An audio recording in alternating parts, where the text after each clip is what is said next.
ho, ho! Merry Christmas, everyone! I filled Louise's stocking with some amazing goodies just for you. Can you guess what's in Louise's stocking? Merry Christmas to you all from At the Bench. Ho, ho, got to go. The reindeers need feeding. Ho, ho, ho. Merry Christmas, everyone!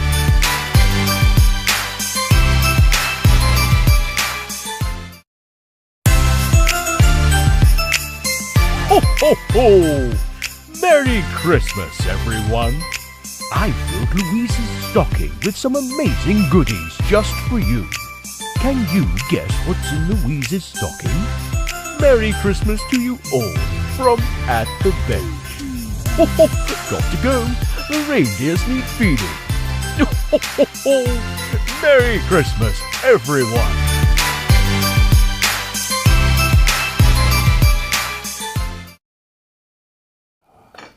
That's enough of... Oh, hey, I am far back, man. Look at me. I'm a little bit too far back. Let's zoom in. Ooh, there we go, guys. Okay. Let's adjust my height on here. How's everybody doing? Ooh, hey, hey. There we go. Good. That's much better. How's everybody doing this afternoon? Thank you very much for joining us on our latest Q&A. Can you hear me? And obviously, more importantly, can you hear me? Louise, let's turn it off. There we go. Good. Louise is looking very Christmassy today. Thank you. Sparkle. I do like your jumper. Thank you. It's very nice too. It's covered in little bits of wax at the moment. You've been doing your wax carving projects. Yeah. Good. So obviously, can everybody hear us? Just give us a thumbs up if you can hear us, Jill. I think yes, yes, yes. Excellent. Good. It's Christmas coming up, isn't it? Yes, it is. Yes, it is. Yeah, sorry. Yeah, well spotted. And yes, I hope you liked our little jingle, because last week we had the winner of the first contents of Louise's stocking. I think Father Christmas has been, and he's refilled your stocking. There are 2 things in there. They're there. No, there's 3. Is there? Is there 2 or 3? I don't know. You got the stocking in your hands. Can I go in there now? No. Oh. No, not yet. Can I just go in there and not open them? No, not yet. On. No, a bit later. How many are in there? 4. 4? 4. It's 4 items in there. Oh, Are you sure? It gets better and better. Yeah, there's 4. So last week's winner was Tony. She won the Durston Tools texture hammer and bench block. I love the bench block. I wish I had a bench block like that. If only Father Christmas was listening. Perhaps he is, you never know. Yes, so that was that. So thank you very much to Durston Tools for that. Really do appreciate that. We've got 3 more weeks to go. We've got this week, so that's the contents in Louise's stocking then, and we've got 2 more weeks to go. And thank you to everybody who has entered the competition. As you saw in the introduction, you go to atb.yt/stocking, or it's written on here, atb.yt/stocking. All you got to do is put your name, email address, and you could be in with a chance of winning the contents of Louise's stocking. And it'll be posted anywhere in the whole wide world. What we would like, though, if it was at all possible, that any winner perhaps just post a little photograph of their little prize. Oh, that would be nice. And that'd be nice to have, wouldn't it? Post a little photograph on Facebook, tag Durston Tools, obviously, for the last one. We don't know what it is this week yet. So if you are the winner of the stocking this week, we would love you if you could just put a photograph on Instagram, Facebook, wherever it would be, tag ourselves at the bench, and also tag Durston. No, not Durston Tools, because I don't know what it is this week. It's Durston then, isn't it? You've just spoiled it. No, I don't know what it is. But yes, but you get the idea. If you can then tag the people who have kindly donated these... Maybe that was a red herring. These prizes to Father Christmas to put in Louise's stocking, because they have given them. Basically, I approached the companies and said, we're doing this, little bit of a promo. We would love you to donate. And we have had all donations from these lovely, amazing companies. So please do tag the amazing companies in your post with whatever it is you win. And we would love you to do that as well. Because it's nice, just a bit of, bit of thanks, isn't it? Anyway, good. How's it going this week then, Louise? What have we been doing this week? Oh, hang on, you haven't got a light behind you. Let me just put the light on. A lot of people are asking about, some people are asking about the storm, and we got away really lightly, didn't we? We just had plant pots and chairs around the garden. That was it, I don't actually know, I haven't checked the Shedio. No, that's fine, I was down there earlier. Oh, right, okay. Yeah. So we've been lucky, a lot of people haven't been so lucky. Scary stuff. Yes, so that wasn't good, was it? But no, we had that, and we also had our Christmas party. Yes, that was on Saturday night, actually. Up on top of it in a marquee, so we're lucky we didn't end up... It was a bit touch and go, wasn't it? They said, breakfast with Santa is cancelled. That was the Saturday morning, they cancelled that. Saturday morning, and then they said it was touch and go, but they let it go ahead. Yeah. And it was all right, wasn't it? It was good, yeah, we had a good laugh. It was lovely, dancing and partying. Christmas dinner. Bit of a dance, yeah. It was all good. We partied on until just before midnight, wasn't it? And that's late for us. And that is late. Really late for us. Normally in bed earlier than that, aren't we? And we had problems getting the taxi because the taxis were all busy, weren't they? But there we go. Anyway, Susan XP, it's a Prada bag this week. Yeah. You never know. There's 4 items in there, you think you said? It would be a rather small bag. Perhaps it's like 4 Prada makeup bags or 4... Is it? For Prada, I don't know, credit card holder. I have no idea. We'll have to see, won't we? We will see. When can we open it? 4 to 10 to. We'll see it now. So, what else are we going to say? Anything else? You're doing with wax carving? I've been carrying on with my wax carving advent calendar. Going well. That's going very well. Yes. I did skip 1 or 2 projects. It was just I ran out of time, to be honest. But yeah, I feel really good about it because it's something I wanted to learn, but didn't really know where to start. And yeah, I think I said last week, it gets you thinking outside of your box, doesn't it?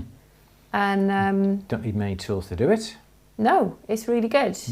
Yeah, so you opens up lots more opportunities and possibilities. It does. Really good. Good. Good. Thank you. Anything else? Your Gemstone advent calendar as well. Oh my God, I forgot about that today. Yeah. We'll have to go and Gemology open that. Rocks Should we do it Gemstone now? calendar. No, we won't do it now. We'll do it later. Okay. Okay.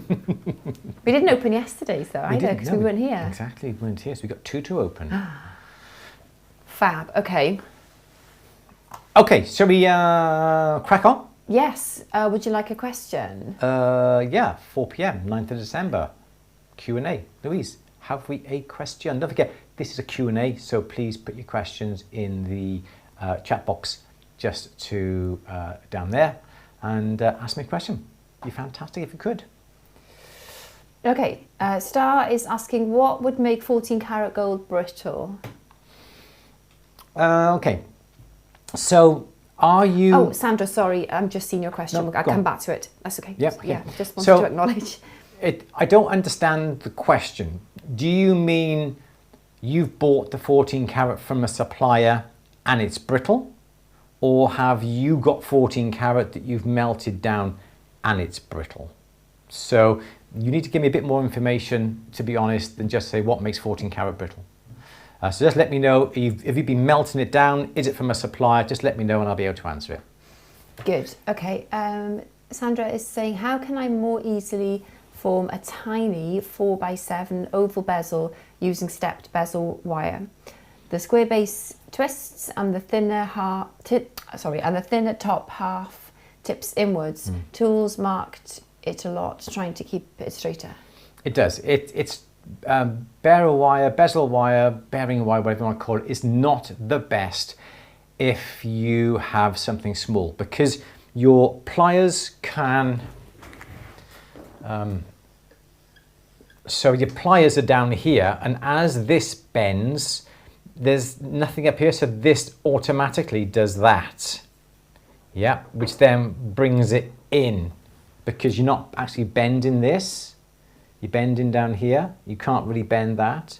So personally, I would not use that type of wire because it does not necessarily work when it's small. When you have larger items, ovals, rounds, that sort of thing, it will work because the tolerance is less, something like that, yeah.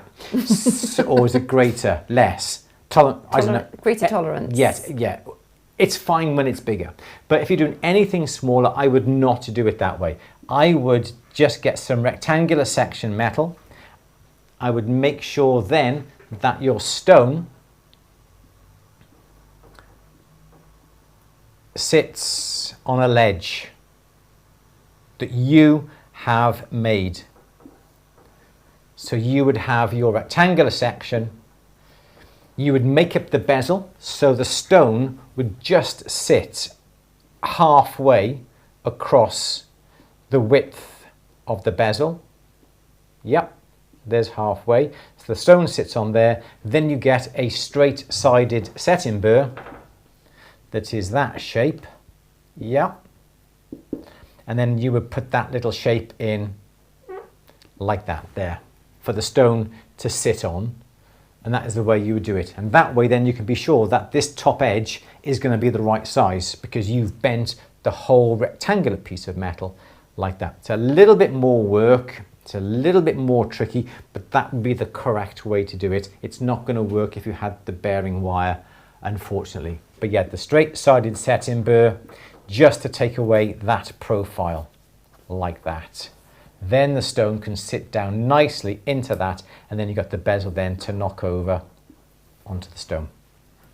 So I'm afraid, don't use your bearing wire. Rectangular section. And this could be perhaps 1 mil, 3/4 of a mil if you're really, really accurate, but to get that top edge so the stone sits over half of it, or just under half if you want to, and that would be just about fine for that. Yes. Yes, Lou. Good. The 14 carat brittle question was, I was repairing a 14 carat gold earring and I noticed how brittle it was when working with it. I didn't know gold could get so brittle. Okay, so it would be, if it's directly from a supplier, what you'll find is that it's a repair. It's a repair. Okay, so they've repaired an earring? Yeah, repairing a 14 carat gold earring and noticed how brittle it was when working with it. Could it be that it wasn't actually 14 carat gold, and because unless it's hallmarked, right. If it's just stamped 14 carat, that's not a guarantee of the fineness of the metal, is it? No, it's not, no. So that's possibility one. Yes, but then also what you've got to be careful of is that your 14 carat that you buy from a supplier to be able to roll down is a different alloy to a 14 carat that has been cast as well. Is it? Yes, because the 14 carat or any metal that is due to be cast is alloyed to make it flow, basically. Whereas the metal that has been alloyed for rolling out has been alloyed for working and malleability. So what you may find is that if it's a 14 carat that's been cast, it's cast alloy, and so doesn't lend itself to being worked, rolled out, stretched, twisted, that sort of thing. It may be cast, and it may be cast poorly, so it may be porous that you don't realize that until you start to work with it, and because it's porous and there's tiny, tiny microscopic air holes within the metal, it will turn out to be brittle. So those would be the reasons. It is hallmarked. Okay, so perhaps it could be that. As I said, it could be badly cast, it could be cast alloy and doesn't lend itself to being worked and rolled out. Susan suggested it might be chlorine damage, but would that attack the surface? Because we had a similar scenario recently. One of our clients had an eternity ring. Sorry, my brain's not engaged today. An eternity ring. Yes. And it completely fractured.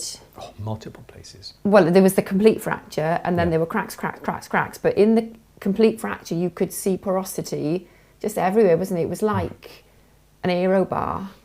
and it was a manufacturing issue, really, wasn't it? Yes. But she'd had it. She'd worn it infrequently, and I know lots of people say that, but she had worn it infrequently, and that's how long. That's the only reason it lasted as long as it did. If she'd worn it every day, probably would have gone when it was under warranty. Yeah, a lot sooner. Yeah, it was a real shame, but it was absolutely riddled with porosity. It wasn't even. Well, I know it's not for us to say. It's not worth repairing, but it was not salvageable. Yeah, it was not cost effective to repair because she would have been constantly having it repaired. Because even as we were taking it apart to remove all the diamonds, everywhere was just fracturing. Just ended up in bits. So that metal I would not consider using due to the porosity and perhaps due to the alloy. So I would simply just scrap that. Yeah, crack, shocking to work with. Yeah, that's the thing. It's like, when do you draw a line? I suppose an earring is not going to get the same stress and the same day-to-day wear and tear as a ring, because hopefully it's quite safe on the side of your head. Yes. So yeah, once it's repaired, it might be okay for quite some time, but this ring just wouldn't have been, because it's meant to be worn regularly, isn't it, really? Yes. And takes a knock. It's inevitable. We have to get rid of it. Exactly. Yeah. Yes. Okay. Hope that helps. Donald would love to see the calendar, the advent calendar. Perhaps we will.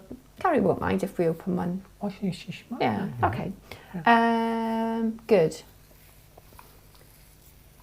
Right. Pamela is saying, how do you determine the RPMs on the flex shaft? I have a Fordham SR, and many of the attachments have RPM recommendations. There is no way to determine what RPM I am running the handpiece at. That's a good question.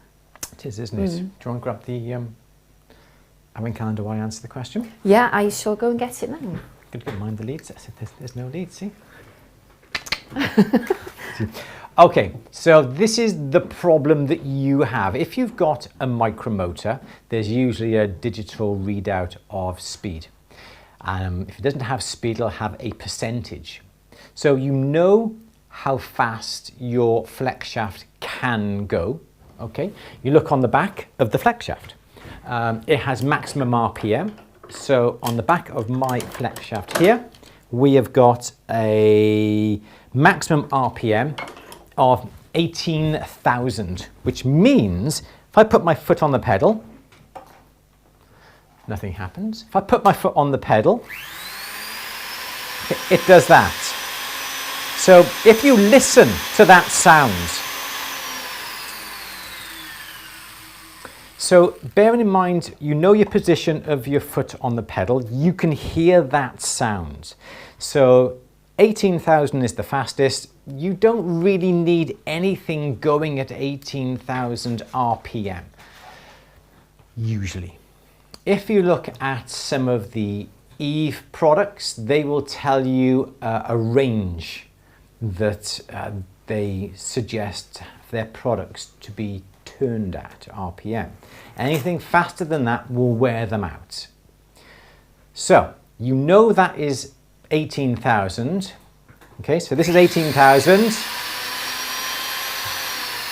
So what I'd be inclined to do, to think around about 9,000, perhaps something like that. So if you listen, that is, I'd say, roughly around about half from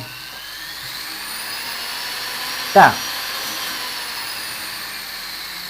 Okay, so I'd say that's roughly around about 9,000 revs, and that would be the only way for you to gauge how fast that's going.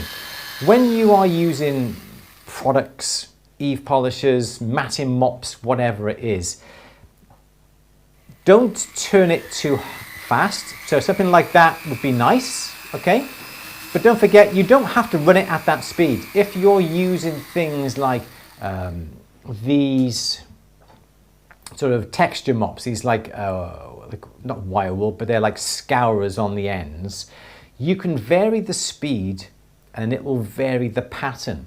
If you're using things like sanding drums, that sort of speed is going to be fine. If you are using rouge with a soft mop, a high speed is going to be more beneficial, so you'd run it at a higher speed.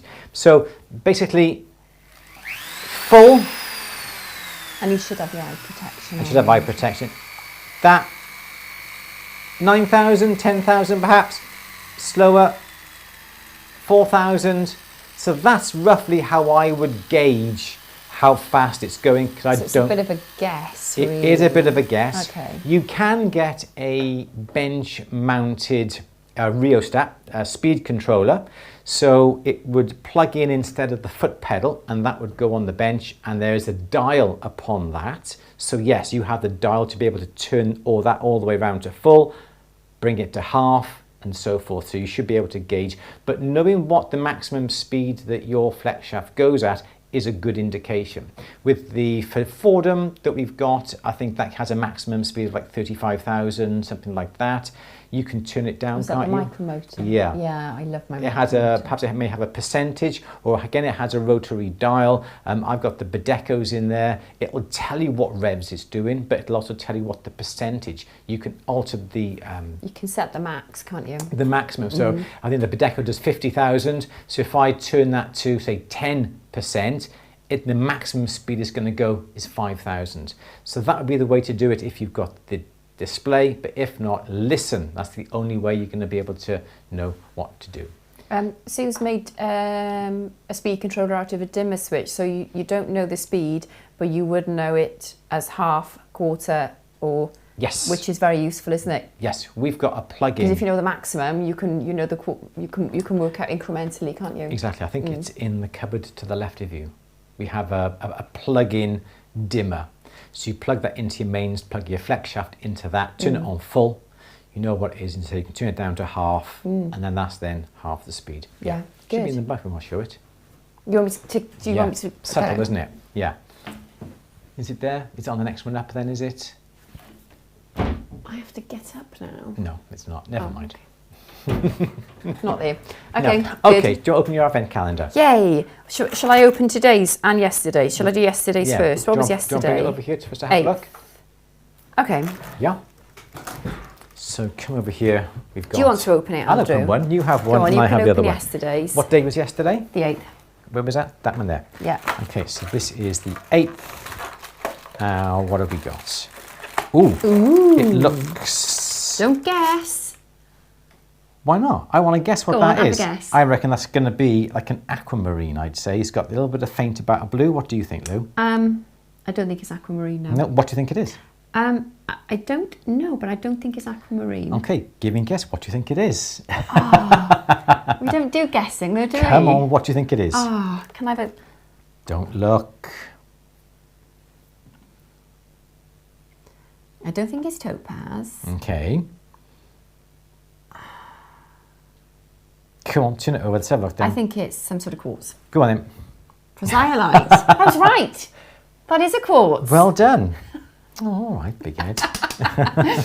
Big head. Go on Go on then. Your turn. That's number 8. That's a lovely one, isn't it? Look at that. It is nice. Go on then. Next one. Lush. What number? 9. Number 9. Can never... I want to find it. Not childish at all. What do you think it's going to be? Emerald. You're wrong. Oh, you're unusual ones, aren't they? They're What's- not your standards. No. What do you think?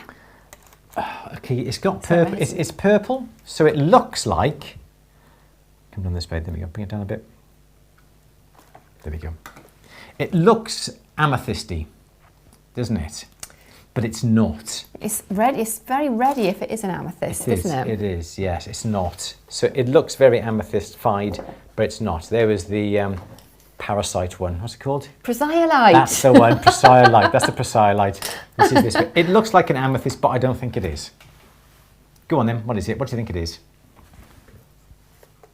Garnet. It's a garnet. It's a Garnet, rhodolite garnet. rhodolite garnet. Wow. Hey, I'm impressed. that's good, isn't it? Very good. Well done, Louise. Cool. It looks very purpley, doesn't it? It does. It's lush. You don't often get them that purple. I'm very happy with that. Both of them. Very happy with that. Is it a checkerboard cut chrysolite? Looks like it, doesn't it? Lovely. Nice. Happy with that. Good. So Good. that was in There you our go. That's advent what's- calendar. Gemology Rocks advent calendar. Good. Love it. Thank you so much, everybody, for that. Thank you, Donna, for recommending Louise go down the stairs and get it. Okay. Let's have another question then, Lou. Good. Okay, Fiona has a question about copper.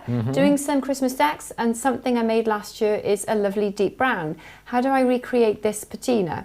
Tried with hard-boiled eggs to no effect. Any help much appreciated. So, sulphur, I don't really think is going to give you that colour. The best thing to do is to make the decorations this year, and by next year they should be the right colour. That's going to be the best way that I can suggest you do it. Or if you've got a kiln, you can always put your copper in the kiln and set the temperature of the kiln to be able to sort of oxidize it. Then you'll be able to judge then the colour. So put it on at 50 degrees, 75 degrees, 100 degrees, and get little pieces of copper that have been polished, and put one in at 50 degrees, put another one in at 75 degrees, put another one in at 100 degrees, and see what colour they come out at. Then you're going to be able to work out exactly then what temperature it needs to be to make that colour. Failing that, you just get a torch and just generally try and heat it up. Or if you've got a hot plate on a stove, or one of these little hot plate rings, single rings that we use for things like kembu, that sort of thing, you can heat that up, put the metal on top, and watch the colour come through. There is a brilliant book all about patination on all different types of metals. We've got one in the store, I think, Lou.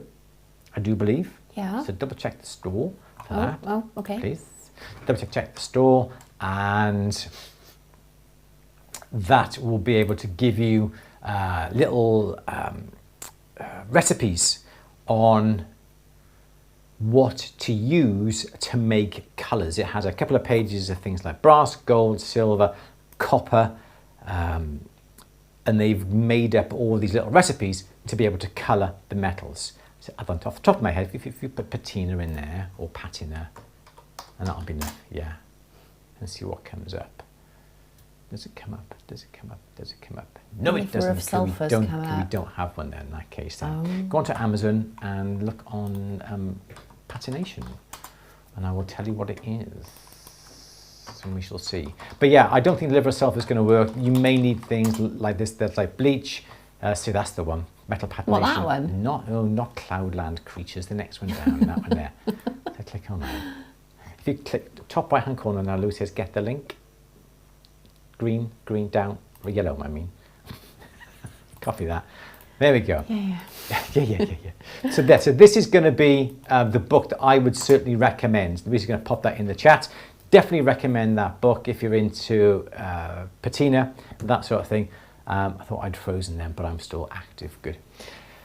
So yes, liver sulphur won't necessarily work. They have things like cigarette ash, salt, bleach, all sorts of things that will actually colour metals, and that will tell you what it is all about. Simple as that. That's all I can say. Good. Yeah, good. Okay, Sarah has a question. I have a customer's tube set diamond, and the chain is attached at each side of the bezel. One side has broken off and the other looks very worn. Can I solder the chain on again or make a new setting? I think that we've got one of these particular commissions to do. It's like an 8-claw, very low basket setting, isn't it? What we have to do. She wants that before Christmas, by the way. Okay, I got the discus to do first tomorrow. Okay. Thank you. So, what I would do is try and get this tube set in, okay, as clean as possible. You want to ultrasonic it. You want to make sure there's not one fraction of bit of dirt on this stone caught behind it or anywhere, because if you are trying to build up with your little half loops here, you're going to have to start doing some soldering. If you can take the stone out, fantastic. but you still have to have it nice and clean.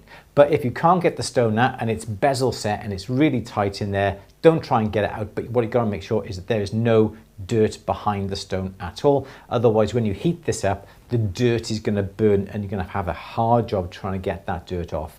So I would get a complete jump ring that you've got there. I would saw that jump ring in half, so you've got half a jump ring. So you solder that on there. What you may be able to do on this one over here, if this little area here is sort of worn like that, you can build that up with a little bit of solder. You're allowed to use solder to build it up if something going to be very, very small.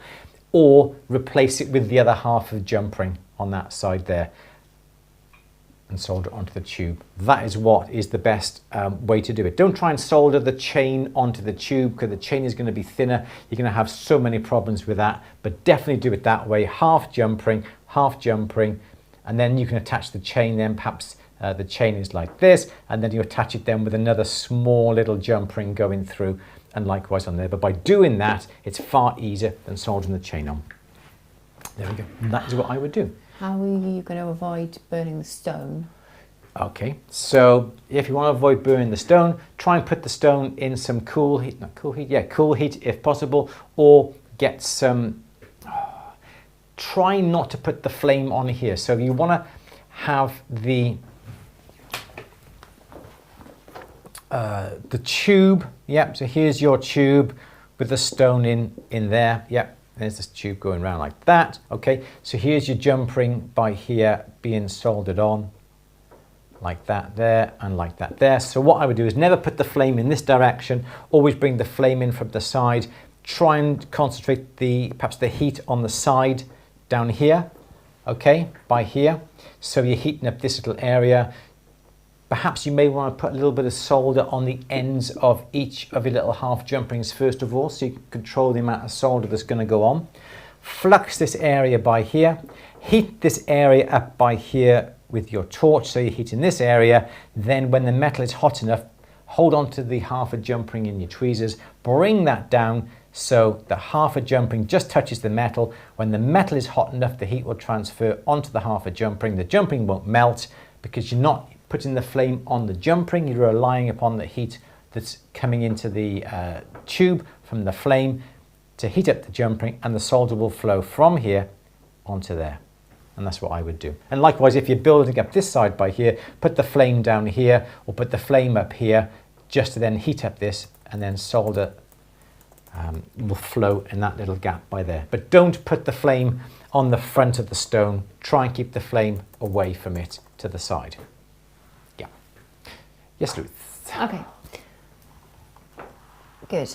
Joe says, what is a good way of checking that 24 carat foil has fully fused to a fine silver base? Been doing some Kembu and want to be confident that it's fully fused.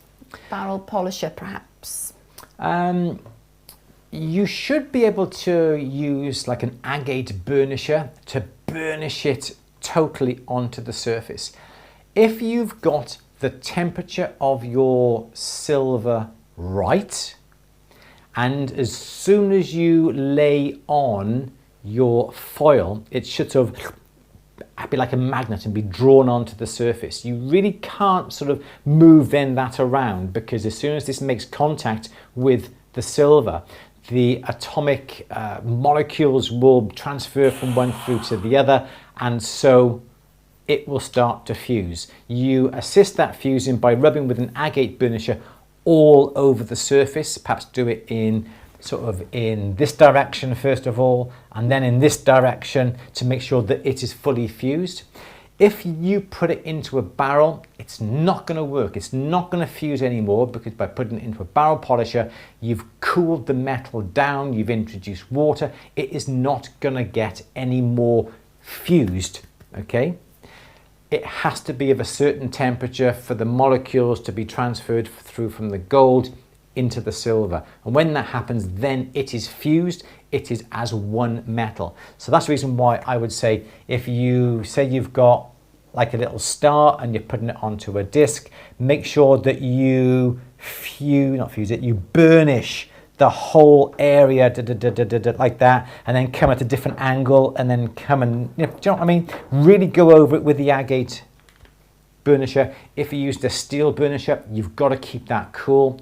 So take it off, perhaps have 2 steel burnishers, use one whilst the other one's cooling down, and then swap over. But as soon as you start to burnish that down, it will fuse. You leave gaps, and say you burnish like this really big and you leave gaps, well then yes, it may not fuse. So go over it really, really well. That's why I say go over it at 90 degrees, because then you're covering the whole path of the last one. Barrels, not going to help. Got to make sure you do it when the metal is hot. Yes, love. Good. Anthony is saying, just checking, I don't need to worry about types of solder, hard, medium, etc. in the order of soldering, as argentium doesn't conduct heat, the same as sterling, correct? No, you still have to abide by, I don't think they do a hard solder. I've only ever seen easy and medium. But the rule still applies. Argentium will still conduct, so you still have to make sure that you stick to the rules of easy is going to melt at a lower temperature than the medium.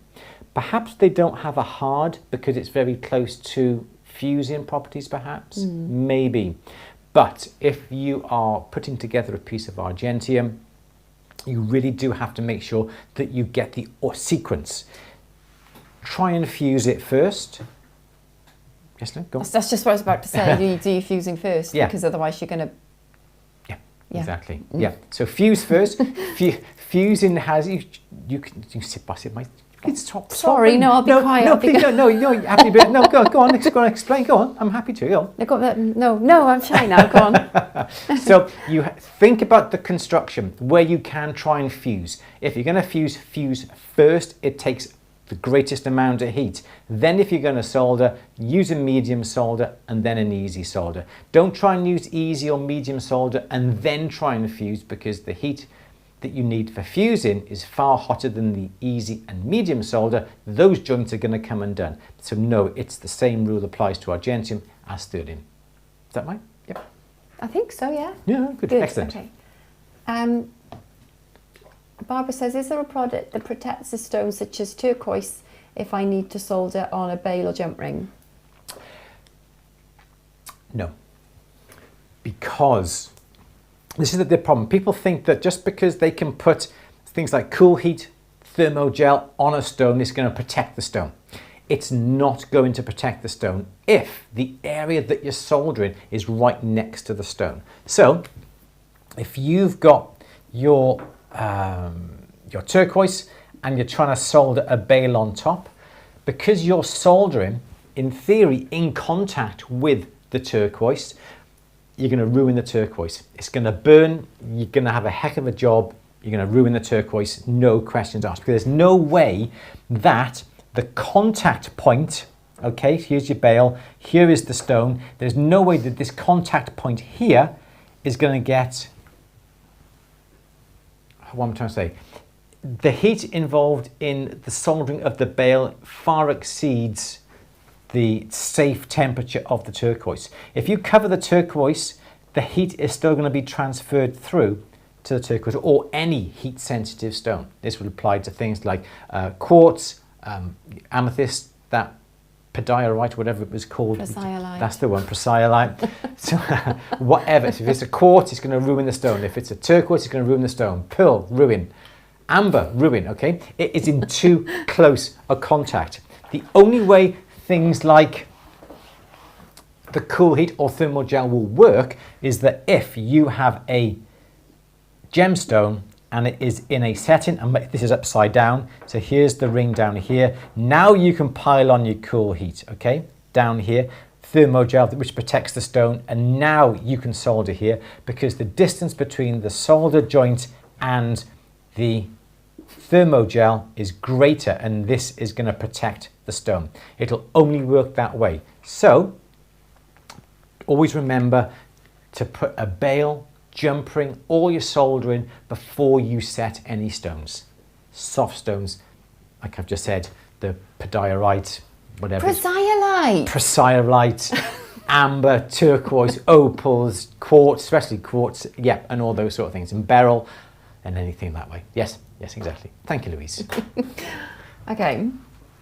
Let's have another question. Yes. Oh, somebody, I think it was Marina, said that she's in Cardiff from Italy. So yeah, please do come and see us. Yeah, please do. Yes. But we're not both here together now until Thursday. So yeah. Yeah, we'd love you too, please. Yes, please. Good. Anthony is saying, silver solder for filigree work. The following is a recipe that I use for the past 30 years. And Anthony does the most amazing filigree. I think we've showed it at a past Q&A. Yeah, really beautiful work. 104 grams of fine silver, 39 grams of copper, 13 grams of brass and borax. Melt in ingot and file down. Nice one. Cool. Good. Thank you. What would that be, I wonder? What would that be? Hallmarking quality? Don't know. Okay, we'd have to watch. You'd have to look at be very careful at that. Quantity, ratios and. Cool. Good. Very good. Stuart says, when I'm sawing mainly straight lines, sometimes on the upstroke the saw jumps up and backwards. If I'm sawing fast, the blade can then cut into the marked line before I realise. What can I try? It sounds like that the saw blade is too thick, it's too big. There's not enough teeth in contact with the metal. It could also mean that you need a little bit more lubrication on the blade so it glides as opposed to comes back up. Also, you really do have to make sure that you hold the metal nice and safe and secure on the bench peg over the shoulder. There we go. Okay, make sure that you hold this down really, really well as you're filing so this doesn't move up and down. So what do I mean? Saw blades start at 6-stroke, maybe 8-stroke. They're the finest, okay? And they go right up to, I'll start on 6, end in 6, and that's the most coarse, yep.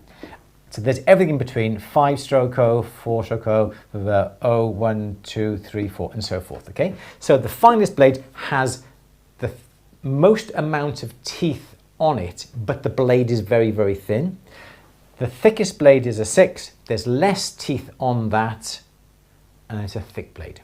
So if you've got a piece of metal here, and you've got a saw blade, and it is very, very thick, okay, and that's my teeth like that, and you've got 2 teeth in contact with the metal at one time, okay, so that's in contact, that's going to be in contact, that is going to be too thick, okay. What you may find it is, perhaps it's too wide, and it's going to move the metal, perhaps when you pull it up. A bit of lubrication on the blade is going to help, but you need to have more teeth in contact with the metal.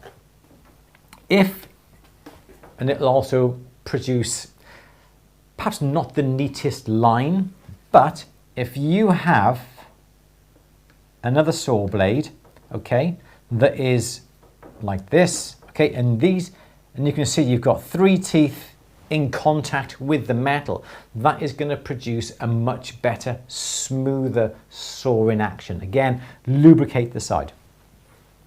If you go on to New Concepts, okay, New Concepts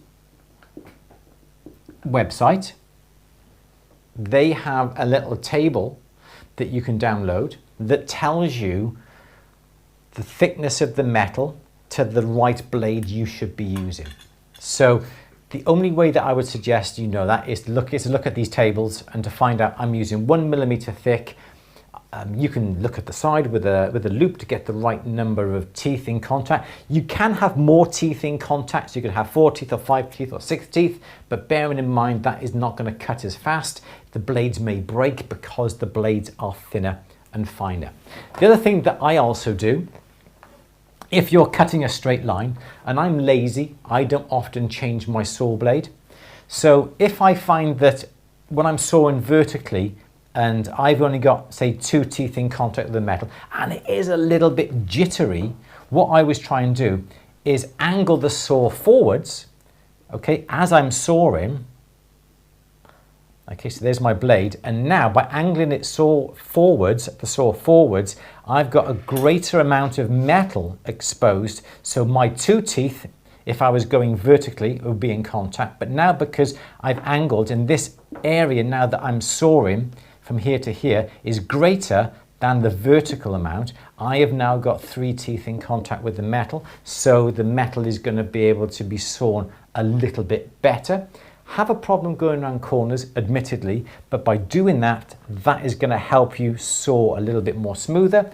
Also, if you're sawing a straight line, I always recommend angling the saw forward slightly. It's going to make you cut a straighter line than if you simply had the blade upwards, because of the angle of the blade is going forwards. This is cutting, first of all, and the blade is guided because there's greater contact of metal than if you had it vertical. So that would be the reason. Yes, Louise. Good. Nicole, sorry, saying what's the max RPM for the hammer hand piece? Hammer hand pieces you can burn out really, really easy. You don't want anything like 18,000 revs, nothing like that. I'd even say 9,000 is going to be too much. When I'm using a hammer hand piece, I like to be able to hear the individual hits. If it's going brrr, you can't actually sort of count them. But if you can do it so you can count them, you can just about count. If you can't count those hits, I would say it's running too fast. You don't gain anything by having it too fast. If it's too fast, it's not going to be giving it the full force. It's going to be sort of skimming. It's going to be just gently doing that. It's not going to be doing anything, and you'll burn out your hammer handpiece. But I always make sure that it's slamming the metal like this, and I can see what is actually happening to the metal. Have it on too fast, it's not going to give the right amount of pressure, and you could be going too hard, too fast, and you could ruin the piece. But do it slowly, look through a magnification so you can actually see and see the metal move, and that would be the best way of doing it. So I haven't got one up here, but if I was, I would turn it so something like that, if you can hear that going around 4,000, 5,000 maximum. But I would have it even slower than that.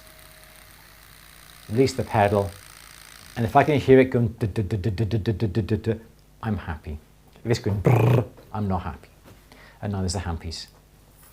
But if you've got a micromotor, you can set the volume. You can set the speed, the percentage, whatever it would be, so you know you cannot overdo the speed. Also, with some micromotors, I know the Bedeco has a speed reduction device that screws onto the handpiece as well, so you can get that really, really, really slow as well.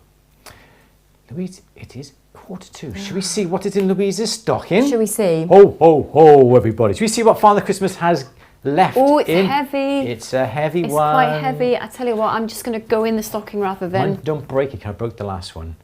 The last what? Stocking. Is it a different stocking, is it? It is, yes. So, what have you got?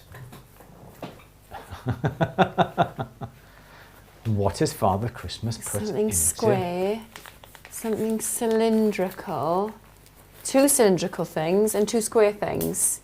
Okay. Shall I get them all out? I would. Look, they've been wrapped this week. Isn't Wow. Father Christmas a good boy this week?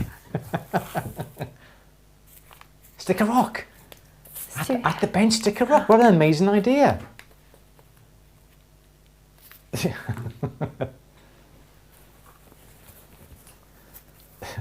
So this week, yeah, keep going. There should be something else as well. Way. So, why do I? That's it. There's nothing else in there. There's no tangerine. Check. no bit of coal. Gotta check. So this week we have two winners. Okay, we have got prizes that Louise is going to open, and then we're going to have to rewrap them again. So we've got two winners this week. Okay, it's a special. Two winners will win this. Mrs. Lloyd. Are you going to read? Are you going to say who the winners are? Okay, so the winners of whatever Louise is going to open now, I'll only read out their first names. We have emailed them already. Yes. We've got Sally. So Sally has won one of these items that comes out. Louise's so I'm stocking. guessing Sally is one of these and one of these. Long, so one short. let's say that one is Sally's. Okay. And then That one is Jacqueline's. yay! So Jacqueline and Sally, and we've got hundreds and hundreds of entries. We use the Google random generator to pick these people. We don't know where they are in the world Not because a they haven't clue. replied yet, have they? Not yet. So no. Sally, oh gosh, it's Sally and Jacqueline. We have already emailed you to tell you that you have won. We have not told you what you have won because Louise doesn't know I didn't know. what I is in still it. don't know. So let's open Sally's. So we're going to open your present, Sally. What is it? What is it? It's so exciting. Let's zoom in on you, shall we? Let's zoom in a bit faster than that. You there? Woo, too much. Woo! No, that's too much. Go back. Get back. Apologies for the on-screen graphics. Oh, it's something from Jamina. So that is whatever that is. What is it? Can I open the Of course you can, tube to yeah. see what's in there? Yeah. Well, I say, can I? Can I? Yeah, you got it. Yes, Kevin.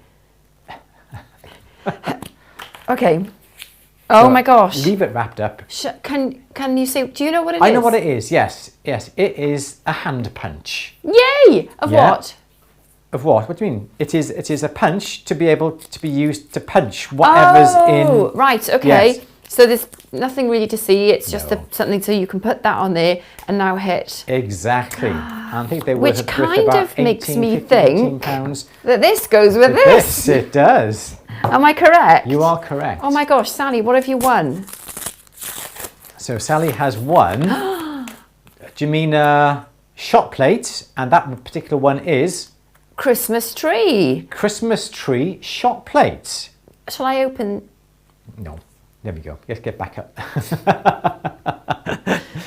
If you want to open it, you can do. I'm happy I for won't. you to No, I open it. won't. I'll let Sally open it because Okay. it's sealed. It's sealed up nicely. So they are mini shot plates from Jamina, along with the hand punch as well. Wonderful. So you can punch your own little Christmas decorations. We will be sending them out as soon as you can get your addresses to us.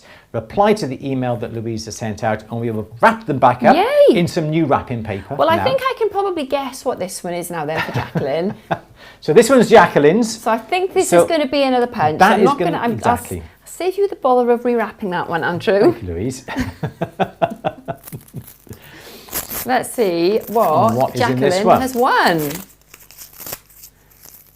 So this That's one. something else from Jamina. This is another. It looks like the same sort of thing. This is Reindeer duo. and that's It's the gonna- shot plate. It's a shot plate as well. Oh, I think that's they're worth cool. about £30. The shot plates each, and the punch is about £15. Oh, wow. It's about £45–50 for each one. Oh, Not thank bad you, at all. Jamina. Thank you, That's Jamina. amazing. Really do appreciate that. Really do appreciate your yay. donation. So we're going to be getting those off to Sally and Jacqueline as soon as they Will come you back remember to which us. one is Sally's and which one's Jacqueline's? Jacqueline's is the reindeer. Yes. Yeah. Oh, I that's know that. cool. So as soon as we get those back, we will be sending them off in the post, and they should get to you in time for Christmas. If you're not in the UK, we will send them out. We will send them out as soon as we possibly can. As soon as we got the information, we will send it out. And please, obviously, if you do, well, you will receive these. Please do give us a lovely thumbs up. Photograph of what you make. Photograph of the items being delivered. You unwrapping them, and please tag us and Jamina Limited as well, at Jamina. So thank you very much for your donation, Jamina. Really do appreciate it, Stuart. Thank you so much indeed. Fabulous. So we've got 2 giveaways to go. We've got the one next week, and then we've also got another one on Christmas Eve, which I do believe is going to be our big one. Is it? It's going to be our Willy Whopper, that Is one. it going to Lou. fit in the stocking? It's not going to fit in that stocking. I don't even think next week's is going to fit in that stocking, for what Father Chris has told me. What are you going to do? Get a bigger stocking, as simple as Is that. it too big to wrap even? I don't think I'll be wrapping the last one. Well, I won't be. Obviously, I won't be. But Father Christmas may. Spoil it. Sorry, I'm not. Don't spoil it. Okay, let's have another question. We've got 5 minutes. I mean, I genuinely don't know what's coming out of the stocking, though. That is one thing. Yes. That, yeah, I can say, honestly. Let's have another question. Okay, let's see. So congratulations to those winners. Yeah. Sandra's saying, nuts and bolts question. On a screw mandrel with one tiny washer, does the washer go above or below the disc I put on? I don't really think it matters too much. I always put the little washer on the top, so on the screw head, and then screw through. I don't think it really matters too much, whichever way you do it. Perhaps you should put it on the bottom, thinking about it, so it doesn't spin. It attaches itself tightly to the spindle, but if you tighten it up with a little screwdriver, I don't think it really matters at all, to be honest. Yes, Lynn. Good. Janet says, among the donated silver I've been gifted, oh lovely, are about 1,000 head pins. Thinking out of the box, what could I use / make with them?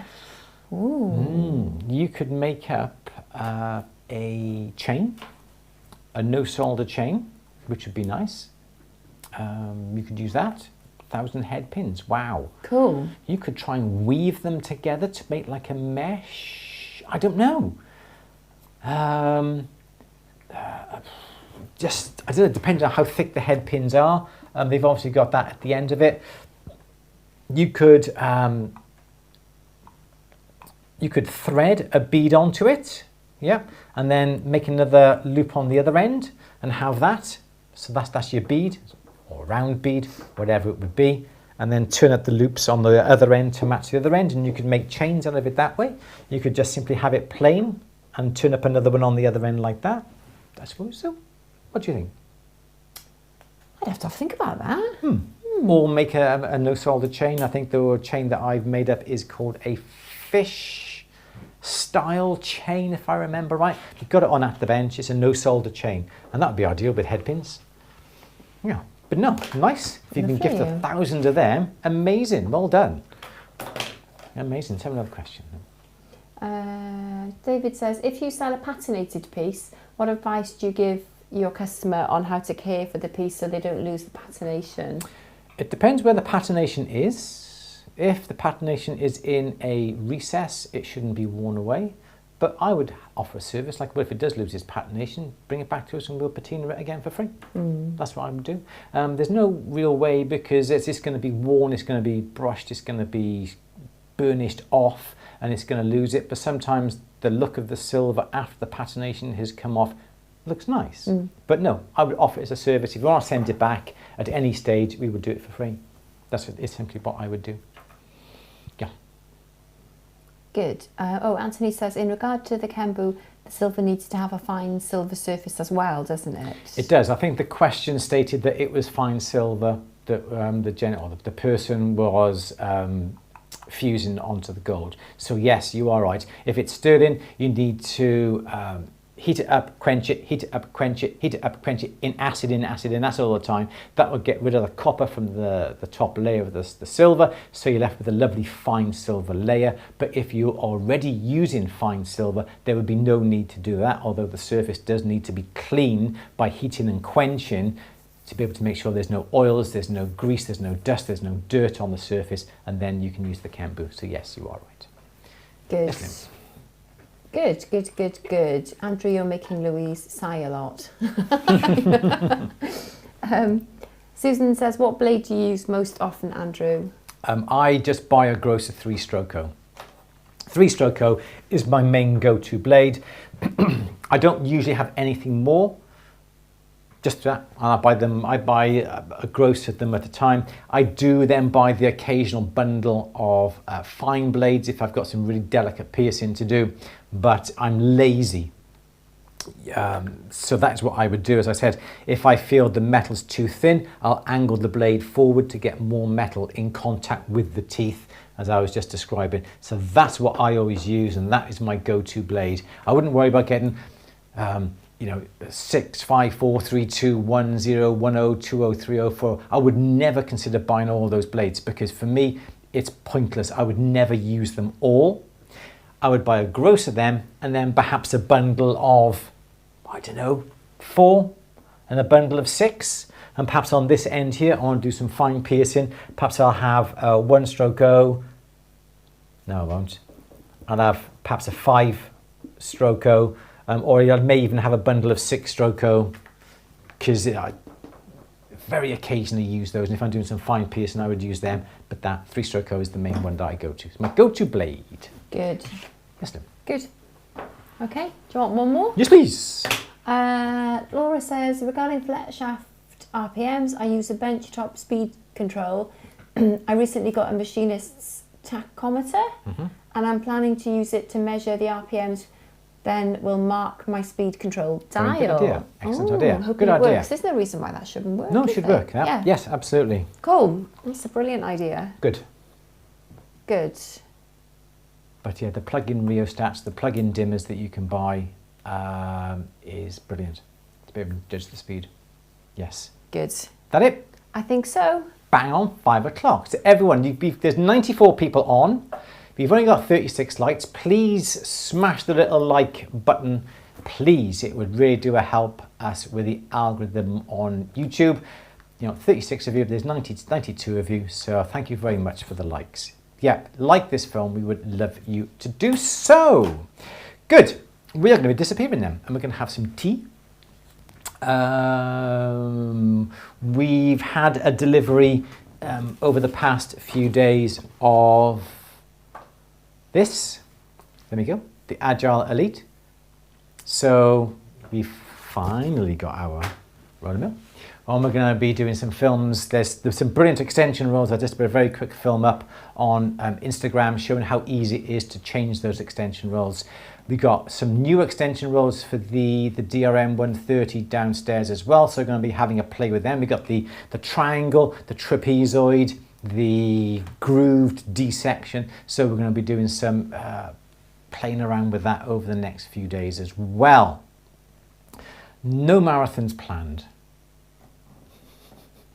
or Snickers planned. Not at the moment. We are just so busy with everything that we're doing, and it's surprising how long it takes, isn't it, to try and put together a marathon, because we need to get... We've got the diploma students as well who we're looking after, so they're all doing so well. But we are thinking about it, aren't we? Yeah. As well. We're thinking of ideas, bringing people in as well. So yeah, we are thinking in the background, aren't we? But there's no plans just yet. We're trying to formulate some sort of ideas, aren't we? Yeah. And as you say, the diploma students that we've got at the moment, absolutely brilliant. We've been doing some more marking today. So it is really, really amazing what they're doing. Yeah. And if you're interested... I'm so impressed. It's good, isn't it? Absolutely amazing. And if you're interested in doing a diploma with us, go to atthebenchacademy.com. We're taking on students for September 25 intake. We're going to start that in about mid-January. And we had... it was full. It was literally full within a few weeks when we announced our 24 intake this year. Mid-January, wasn't it? Yeah. So that was really, really good. And they're doing amazingly. Really so pleased. Amazing, amazing work. Term 1 done already. It's unbelievable, isn't it? It's gone so quick. Really has. Really has. Brilliant. Okay, shall we leave it there? I think so. All right, everyone. So thank you very much for joining us today. Thank you for all the Q&As. Congratulations to Sally and Jacqueline on winning the Jamina hand punches and dies as well. Congratulations. Don't forget, go to atb.yt/stocking if you haven't done so already. All the people who have signed up already are going to be carried over to next week, so there's no need to add your name and address, email address to the form. If there are any duplicates, we always take the duplicates out to make it fair for everybody who enters. Don't worry, if you have duplicated it, they'll be taken out, but your one entry will be counted. Absolutely. So don't forget atb.yt/stocking. And if you're watching this after the 23rd of December 2024, don't bother, it's all been done. It's simple as that. Okay, keep an eye out on socials. Have you got anything planned this week, Louise, at all? Just try and keep our heads above water with Christmas. With Christmas being in the imminent. shop. I've still got things to do. I've still embarrassingly got my niece's birthday present that I've got to finish. From September. Yeah. Yes. And I've got a little commission. I've got a couple of commissions I'm working on actually. You have. It's just, and you've got even more. Yes. You've got complicated things. I've got some hopefully quite nice, straightforward things. And we're working on something together, which is something special. Yes. Which we can't talk about yet. Yeah. Good. You know what I'm talking about. You've forgotten about it, haven't you? I think I have. Yes. Yes. Yes. You just mouthed yes. I don't know. Have I forgot? I can't say anything. I'll tell you later. We're working on together. Oh yeah, that's the, that we were looking at earlier. No, I haven't mentioned it today. What are you thinking of? I don't know. You're just swinging it. No, I'm just thinking, what were we? I can't remember what we're working on together. The thing I decided last week that I wanted to do. Well, you're off camera now. Mouth it to me. What are you going to say? Oh yeah, okay, yeah. I know. Yeah, I forgot about that. I know. Something else you've got to do. Bring on Christmas Eve. Right, I everyone. think we might set this actually. My parasites. Parasite. Andrew, for the last time. What's it called? Presiolite. Presiolite. Say it after me. Presiolite. Presiolite. It's quartz. Okay, everyone, enjoy the rest of your week. Keep an eye on socials. Usual thing. We got things coming up. Christmas is the main thing, obviously. 2 more giveaways on Louise's stocking. What's in Louise's stocking? One quick one. I know you're still here. Thank you very much for the likes, by the way. But remember last week that I said it wouldn't be lovely to have a jingle. Oh, what's in Louise's stocking? What's in Louise's stocking? I did go on Fiverr, fivrr.com. I put in Santa Claus or Father Christmas jingle. This guy came up, absolutely brilliant. He got it done literally within a couple of hours. So thank you very much for Dan for doing that on Fiverr. Really do appreciate it. I'm not going to tell you how much I paid for it. You can obviously guess. It was very good. It was very good. I absolutely loved it. Yes. Yeah. All right then, everyone. Enjoy the rest of your week. Everyone take care. Louise, say goodbye. Bye. Everyone take care. See you very soon. Bye.